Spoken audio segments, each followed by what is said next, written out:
புந்தமல்லி ரோடில் வரும்போது பார்த்தீங்கன்னா அந்த வண்டியில் தீவுத்தட்டிலேருந்து கோயம்பேடுக்கு எடுத்துகிட்டு வரும்போது பார்த்தீங்கன்னா அந்த ஏரியா மொத்தம் கடை அடைச்சாங்க. யார் அடைக்க சொன்னாங்க?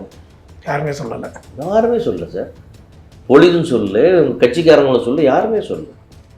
விஜயகாந்த் இது பாடி கிளம்பிடுச்சு. நியூஸ் லைவில் டிவியில் பார்த்து கிளம்புனோன்னு பார்த்தீங்கன்னா டக்குன்னு எல்லாம் மொத்த ஏரியா கடை அடைச்சாச்சு. அடிச்சு அத்தனை பேருக்கு வெளியே நின்ட்டாங்க.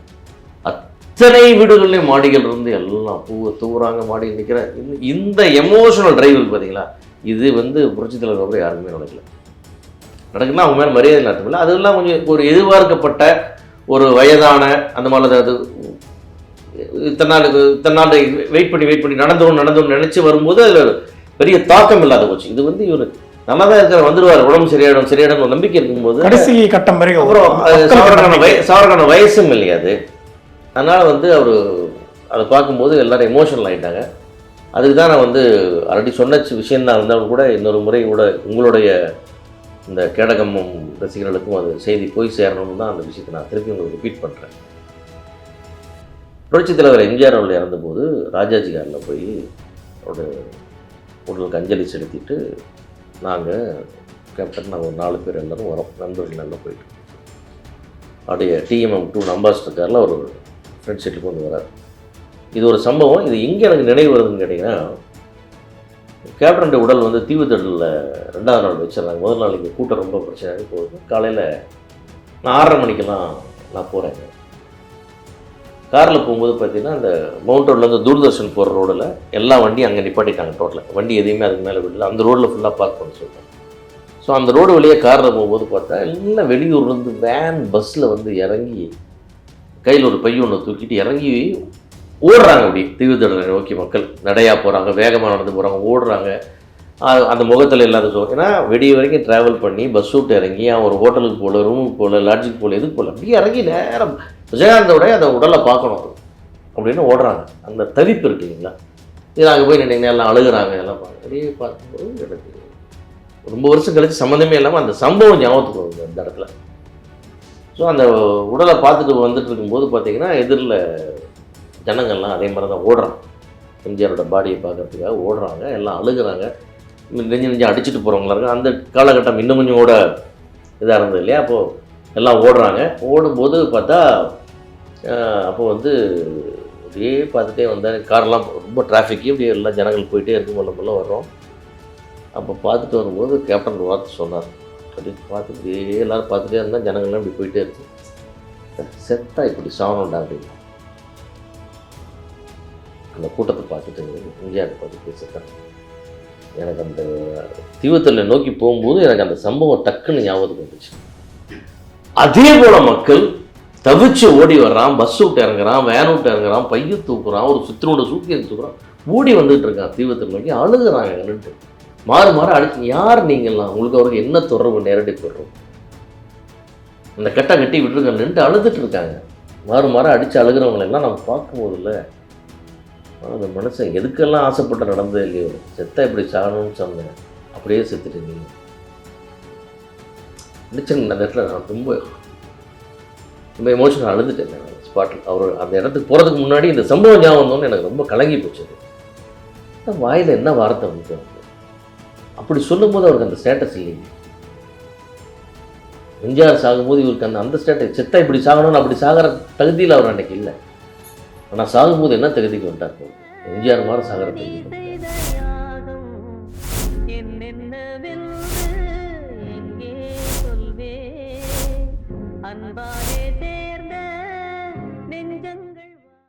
ராவுத்தர் அவர்களுக்கும் விஜயகாந்த் சார் அவர்களுக்கும் இருந்த அந்த நட்பு எப்படிப்பட்டது சார்?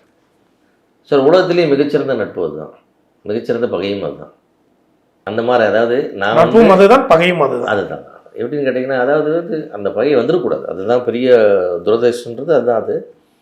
பட்டு நட்புனா அதை விட உயர்ந்த நட்பு. நான் என்னுடைய வயசுக்கு நம்ம எவ்வளவோ நண்பர்கள் நம்ம பார்த்துருப்போம், மற்றவங்கள்ட்ட பார்த்துருப்போம் இல்லைங்களா. அந்த மாதிரி ஒரு நட்பு நான் பார்க்கல.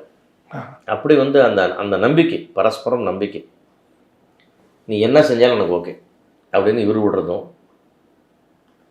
அவருக்காக மட்டுமே தான் அவர் செய்கிறதும். நல்லா இல்லாத கதையில் கூட அவர் சொன்னால் இவர் நடிப்பார் அப்படின்னு எது சொன்னாலும் செய்வார். எது சொன்னாலும், அதாவது இவர் எது வேணால் கருத்து சொல்லுவார், ஃபைனல் டிசிஷன் அவுட் விட்டுருவார். கதை கேட்டுட்டு இப்போ நான் ஒரு கதை கேட்டேன்பா, சிவா ஒரு நீ கதை சொல்ல கேட்டுக்கன்னு சொல்லிட்டான்னு வச்சுக்கோங்களேன். அந்த கதை என்ன இப்ராஹிம் எனக்கு சுமாராக தெரியுது, இல்லைப்பா நல்லா இருக்குப்பா பண்ணுப்பா, சரிப்பா நீ சொன்னால் பண்ணிடுறேன். இதுதான் அவர், புரியுதுங்களா? அதே மாதிரி வந்து இவரே தான் வந்து ஒரு விஷயத்தை நான் சொல்லிட்டேன்ப்பா, சரி நீ சொல்லிட்டேன்ப்பா நான் பண்ணிடுறேன், அது அவர். இப்படி எந்த இடத்துலையுமே ரெண்டு பேர், அதாவது எப்படி ஒரு நட்புனா சார், ஒரு விஷயத்தை வந்து யோசனையாக கேட்டால் பதில் சொல்லுவாங்க, ரெண்டு பேரும் பேசிக்குவாங்க. நான் பண்ணிட்டேன்னு சொன்னால் உடனே ரெண்டு பேருமே எஸ் ஓகேன்னு சொல்லுவாங்க. அது நட்பு சார். அது அந்த மாதிரி வந்து எந்த முடிவாக இருந்தாலும் அது வந்து தனிப்பட்ட, அதே மாதிரி கல்யாண விஷயம் வந்து ராவுத்தர் முடிவெடுத்தார், அவர் கல்யாணம் பண்ணிக்கிட்டார். இந்த விட என்ன நட்பு கேட்பீங்க? பொண்ணே பார்க்கல அவர் இருக்கிறாங்களே திருமதி பிரேமலதா அவர்களை முதல்ல பொண்ணு பார்க்குறதுக்கு விஜயகாந்த் சார் வரல, ராவுத்தர் சார் தான் போனார். நாங்கள் தான் கூட போனோம். அவர் பொண்ணு ஓகேப்பா எல்லாம் நல்லா இருக்குப்பா நீ பண்ணிக்கப்பா, சரிப்பா நீ எப்போ பார்க்குறேன்னா பார்த்துன்னு அவங்க நாள் கழிச்சு எல்லாம் சம்மதம் தெரிவிச்சதுக்கப்புறம் அவர் போய் பார்த்தார். அவர் பார்த்து சம்மதம் தெரிவிக்கல. இதை விட என்ன நீங்கள் நட்பு சொல்லுவீங்க? இவ்வளோ நெருங்கிய நட்பு எப்படி பகையாக மாறுச்சு சார்? அதுடைய நிறைய காரணங்கள் சார். அதுதான் அது வந்து கால மாற்றங்கள், டூ பர்சனல் அது போயிடுச்சு. அது ஆழமான அதான் சொன்னேன். அதாவது சார் ஒரு மனிதன் யாராவது கல்யாணத்தை நீ சொன்னால் கட்டிக்கிறேன்னு சொல்லுவானா? நிச்சயமாக கிடையாது. ஏன்னா அவர் தான் பார்த்தாரு, அவர் தான் ஜாதகம் பார்த்தாரு, அவர் தான் ஓகே சொன்னார், அவர் தான் மண்டபம் புக் பண்ணார், அவர் தான் எல்லாத்தையும் எக்ஸிக்யூட் பண்ணார். விஜயகாந்த் சார் பொறுத்த வரைக்கும் எந்த விஷயத்தையும் அவர் மண்டையில் சினிமா தவிர எதையுமே ஏற்றிக்க மாட்டார். அவருக்கு வந்து அவருடைய சம்பளம் எவ்வளோன்னு தெரியாது, எவ்வளோ பேமெண்ட்னு தெரியாது, அவருடைய பேங்க் பேலன்ஸ் தெரியாது, என்னென்ன ப்ராப்பர்ட்டி என்னென்ன வேல்யூ அதெல்லாம் எதுவுமே தெரியாது. அதை பிராண்டி சொல்லுங்கப்பா அவன் பார்த்துக்கிட்டோம் அப்படின்னு விட்டுருவார். ஏன்னா அவருக்கு வந்து இந்த நாளைக்கு என்னப்பா சீனது, நாளைக்கு இது எடுக்க போகலாம், அது என்ன பண்ணலாம், அந்த ஃபைட்டு தான் ஃபைட் மாஸ்டர் கூட டிஸ்கஸ் பண்ணுறது, ரெஃபரன்ஸ் படங்களை போட்டு பார்த்துருக்கிறது, அதுக்கு தயாராகிறது மட்டும்தான் ஒரு மைண்ட் இருக்குமே தவிர ஃப்ரெண்ட்ஸ்லாம் வந்து எப்படி ஜாலியாக சிரித்து பேசி கலட்டாக பண்ணிட்டு கொஞ்சம் நேரம் டைம் ஸ்பெண்ட் பண்ணலாம். அது ஃப்ரெண்ட்ஸ், அது முக்கியம். இதுதான் அவரோட இருக்குமே தவிர லேட் நைட்டில் அது உள்ள அதாவது தூங்க வந்தாருன்னா இவருக்கு முன்னாடி நைட் ஷூட்டிங் முடிச்சு வந்தாங்க அந்த ஃப்ரெண்ட்ஸ்லாம் கொஞ்சம் பர்மனெண்ட்டாக ஒரு 4-5 நண்பர்கள் அவர் கூடவே இருப்பாங்க. யாராவது தூங்கிட்டாங்கன்னா அப்படி தண்ணி பாட்டில் தண்ணி குடிப்பிற காதல் கொஞ்சம் தண்ணி ஊற்றி விட்டுருவாங்க. அவன் அலறி அடித்து எந்திரிச்சு அந்த காதெல்லாம் சரி பண்ணி தண்ணி எடுத்து போகும்போது இவர் தூங்கிட்டு இருப்பார். அந்த மாதிரி வந்து எல்லாரோடும் ஒரு ஜோவியலாக விளையாண்டுக்கிட்டு பசங்க ஆஃபீஸ் பையன் டீ கொடுக்குற பையன்லேருந்து அத்தனை பேர்த்தோடும் ஒரு தமாஷா ஜாலியாக ஒரு இயல்பு. அப்படின்னா அவருக்கு வந்து அந்த அந்த அந்த பெரிய ஆள் இந்த ஆஃபீஸ் பையன் அதெல்லாம் இல்லை, எல்லாரும் ஒரே தட்டில் வைப்பார். சும்மா சாப்பிட்டே இருக்கும்போது என்ன டே வண்டி சாப்பிட்டேடாம்பாரு, இல்லைண்ணே சாப்பிட்றா இன்னைக்கு குழம்பு நல்லா இருக்குடா சீக்கிரம் போய் சாப்பிட்டு தீர்ந்து போயிடும் சாப்பிட்டு போ. அந்த மாதிரி ஆஃபீஸ் பையனை கூட சாப்பிட்டேன்னு கேட்குற அந்த சுபாவெல்லாம் வச்சுக்கிட்டே இருப்பார் அவர் கடைசி வரைக்கும். அதெல்லாம் எதையும் அந்த குணம்லாம் அவர் மாற்றிக்கவே இல்லை. இன்று வரைக்கும் தேமுதிக அலுவலகத்தில் பலர் அவருடைய தொண்டர்களும் ரசிகர்களும் பொதுமக்கள், அதிகமாக பொதுமக்கள் இன்று வரைக்கும் வந்து அவருடைய நினைவிடத்துக்கு வந்து அஞ்சலி செலுத்திட்டு போகக்கூடிய காட்சிகள் நம்ம தினந்தோறும் பார்த்து கொண்டே இருக்கோம். இத்தனைக்கும் கோயம்பேடு வேறு இடத்திற்கு கிளம்பாக்கத்துக்கு இடம் மாற்றப்படுது. அப்படி இருக்கும்போது கூட இங்கிருந்தோ ட்ராவல் பண்ணி வந்து இவரை பார்த்துட்டு அஞ்சலி செலுத்திட்டு போகிறாங்க மக்கள். இது எப்படி பார்க்குறீங்க சார்? அதான் சொல்கிறேன் சார், அதான் சொன்னேன். அதாவது எல்லாத்துக்கும் அதை இந்த இரவா புகழ்ன்றது அதுதான்.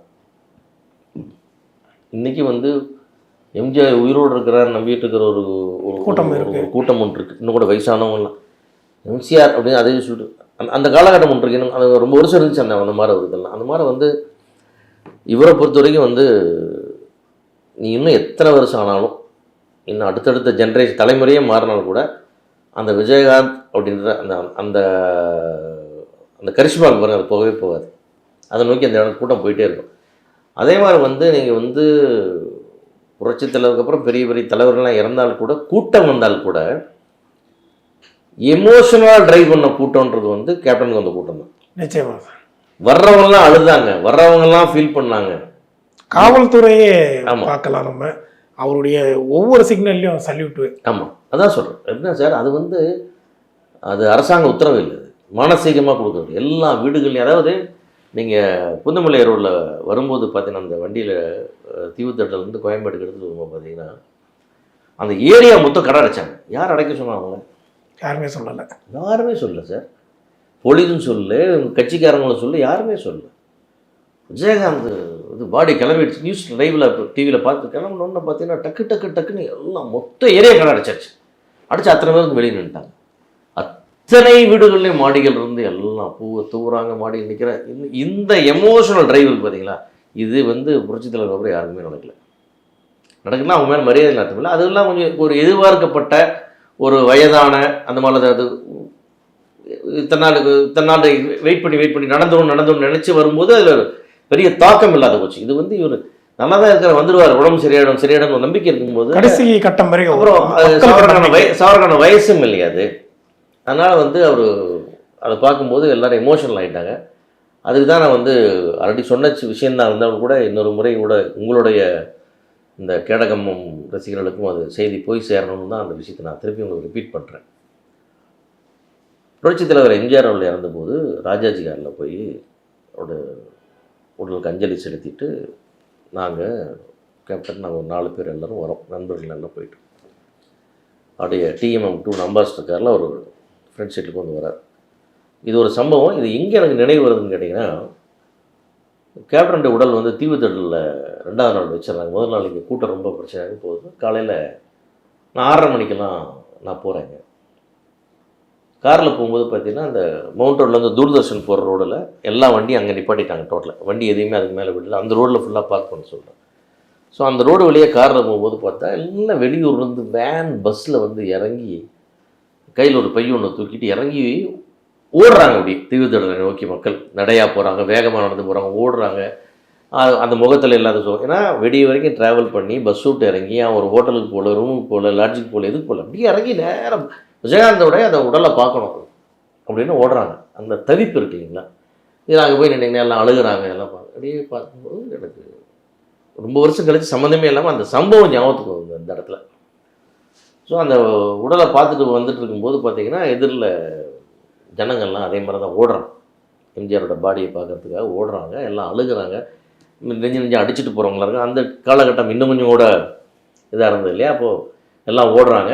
ஓடும்போது பார்த்தா அப்போ வந்து அப்படியே பார்த்துட்டே வந்தார். காரெல்லாம் ரொம்ப டிராஃபிக்கு, அப்படியே எல்லாம் ஜனங்கள் போயிட்டே இருக்கும், மெல்ல வர்றோம். அப்போ பார்த்துட்டு வரும்போது கேப்டன் ஒரு வார்த்தை சொன்னார்.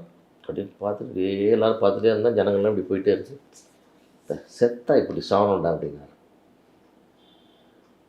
அந்த கூட்டத்தை பார்த்துட்டு எம்ஜிஆரை பார்த்து இப்படி செத்தாங்க. எனக்கு அந்த தீவுத்தடலை நோக்கி போகும்போது எனக்கு அந்த சம்பவம் டக்குன்னு ஞாபகத்துக்கு வந்துச்சு. அதே போல் மக்கள் தவிச்சு ஓடி வர்றான், பஸ் விட்டு இறங்குறான், வேன் விட்டு இறங்குறான், பைய தூக்குறான், ஒரு சுத்தினோட சூக்கியை தூக்குறான், ஓடி வந்துகிட்டு இருக்கான் தீவுத்தடலை நோக்கி. அழுகுறாங்க நின்றுட்டு, மாறு அடிச்சு. யார் நீங்கள்லாம், உங்களுக்கு அவருக்கு என்ன தொடர்பு, நேரடி தொடர்பு? அந்த கட்டை கட்டி விட்டுருக்காங்க, நின்று அழுதுட்டு இருக்காங்க. மாறு அடித்து அழுகிறவங்களெல்லாம் நம்ம பார்க்கும்போதில்ல, அந்த மனுஷன் எதுக்கெல்லாம் ஆசைப்பட்டு நடந்தது இல்லையோ, செத்தா இப்படி சாகணும்னு சொன்னேன், அப்படியே செத்துட்டு நீ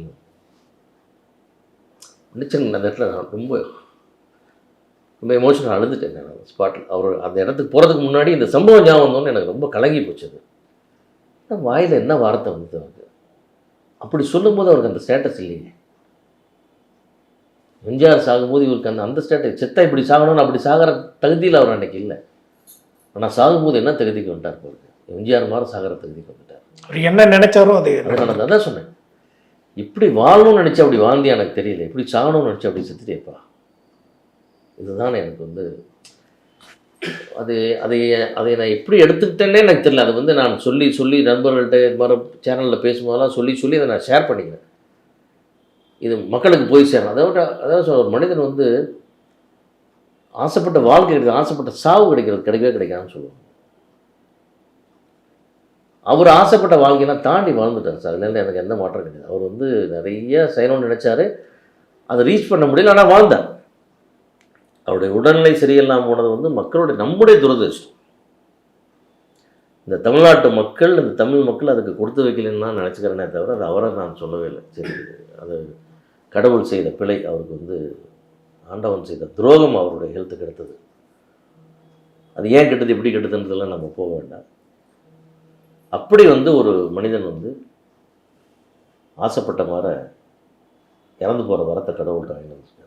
அப்படி மக்கள் எல்லாம் கோடிக்கணக்கான மக்கள் கண்ணீர் விட லைவில் பார்க்கணும், நேரடியாகவும் அழுக, டிவியில் பார்த்து எத்தனை கோடி அழுதாங்க. இன்னைக்கு அத்தனை சேனலும் எல்லாரும்.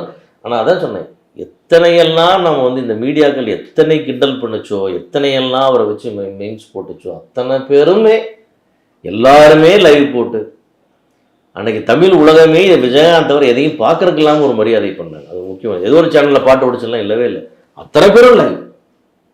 எந்த சேனல் திரும்பினாலும் யூடியூப் முதல் கொண்டு அனைத்தும் எல்லாம் அத்தனை விஜயகாந்த், உலகமே விஜயகாந்த். அந்த மரியாதை யார் கொடுத்தாங்க? மானசீகமாக கொடுத்தாங்க. யாராவது அதுக்கு என்ன, அதுக்கு விளம்பரம் போட்டு கொடுத்தாங்களா, கமர்ஷியல் கொடுத்தாங்களா, ஆடு வந்துச்சு? இல்லை இல்லை. அதுதான், அதெல்லாம் அவர் சம்பாரித்த சொத்து.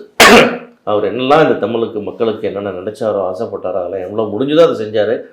அதெல்லாம் மாரி இந்த மக்கள் அவ்வளோக்கான அந்த அற்புதமான ட்ரிபியூட் கொடுத்து அவர் அமைச்சு வச்சுருக்கோம். அந்த துரோகத்தால் வீழ்த்தப்பட்டார் விஜயகாந்த். பிரேமலதா விஜயகாந்த் அவர்கள் வந்து சமீபத்தில் ஒரு மேடையிலே பேசியிருந்தாங்க, துரோகத்தால் தான் வீழ்த்தப்பட்டார் அப்படின்னு சொல்லி.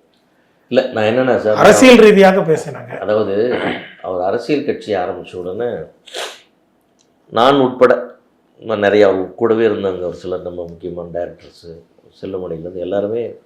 ஏன்னா எங்களுக்கு ஒரு தார்மீக கடமை இருக்குல்ல, அவர் என்ன செஞ்சாலும் நம்ம கூட போகணும்னு ஒன்று இருக்குது. நாங்கள் போயிட்டு நாங்கள் பார்ட்டியில் ஜாயின் பண்ணிக்குவா, உங்கள் வேலையை மட்டும் போகிறோம், உங்களுக்கு தொழில் இருக்குது, இதில் வந்து சேர்ந்துட்டு இந்த கட்சியில் இருக்குது அந்த கட்சியில் இருக்கிற 2 பேரும் உங்களுக்கு டேட் கொடுப்பாங்க கொடுக்க மாட்டாங்களா, நீ ரொம்பலாம் பண்ணிக்காத, நீ போய் தொழில் பாரு.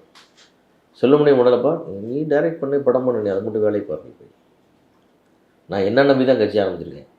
என் பின்னாடி சினிமாக்காரன் பூரா மொத்த பேர் வருவான்னு நினச்சி நான் கட்சி ஆரம்பிக்கல. நீங்களே யாரும் வர வேண்டாம், உங்கள் வேலையை போய் பாருங்கன்ட்டு.